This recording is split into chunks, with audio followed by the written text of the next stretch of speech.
ngay lut ta channel hin bezing ho zo se na bon uni khopha tun hin ho khom na mun'a isa jing ule ingai no mama u pathen pa choila Tonsot Songpi Kading'a hiya chun nang in nei sial in ti ilahi ahong ki semdoh dan chomcha nangai khom ki nuhite Farmham sim segi sang khat segi somli ni in Farmham kiti England gam'a naosen hoitah khat Augustus Montague Toplady kiti khat anapeng in Apenna apa chu England Royal Army a Nazol linta khat anahin hilla gala anathitan ahi hezechun anu catering in babaya anavet suhita zechun heche chapangjo hoisela ki besuilo spoil child khat jo hitan ahi hezechun aloi agolten mi veisita le lungel bukim lovin anagel zibin ahi Chekyu Helovin hiti ho zi chun a-insungmite akinay pi ahi akom honjong anavenun be se bobin ahi hinla gelo bang tein Augustus Toplady chu pathen thua gilta alunglu anay chapang khat chu anahison ahi kumsom na khat alhin'na Apenna ni ho a birthday ni a diary a hitihin anasun in ahi tuhin kumsom la khat chu kahung lingtan ahi John sit na lom lau ta kanalam kagel do kha ampoi lopi na chu pathen changta han anatin ahi Kidangtah kumsam ni alhin in pathen thu saina le houlim-na angai nom zo siding in ananil sing in kumsam li in pathen ba atraina la ho anasun pangal tan ahi hiti jun kumsam langa alhin in pathen thu saimin thang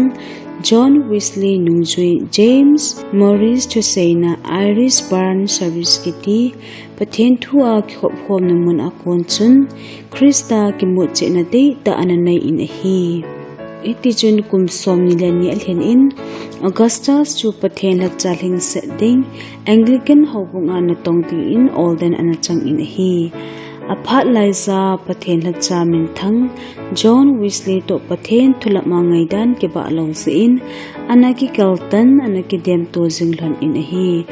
hi ho thu zi jun kha ve chu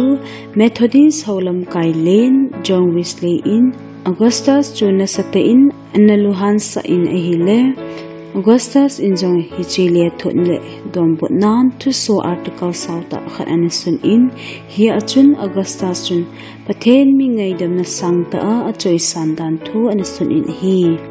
hichi athu su chu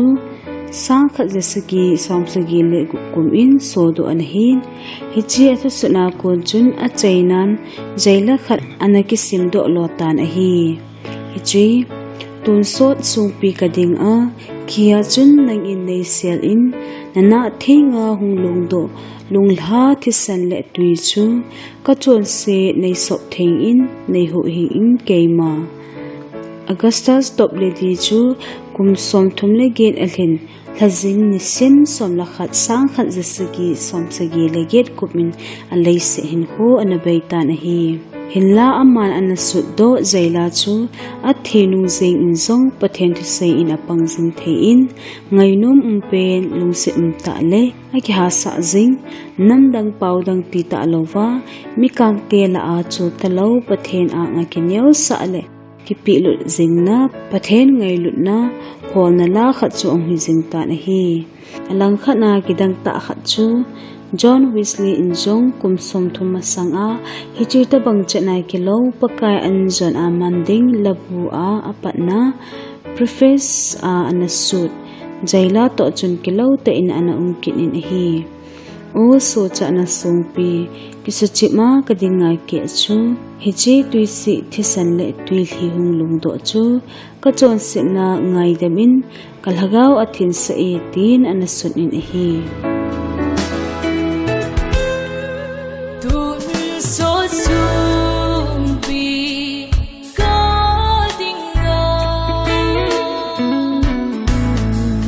hiya chun nang nga de selin na thi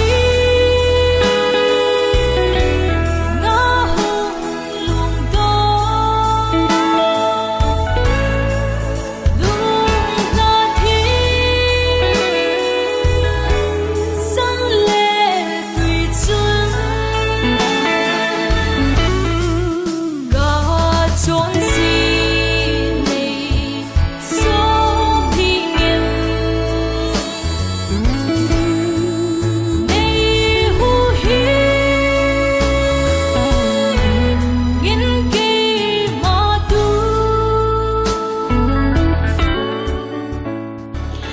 rut ta ngai ho zo se pathen in phathei na bo zing han channel hi phana sa le lung se te in like subscribe le share ball in notification bell me in maban a atha ingai khom ki ka ovin mang phala chibai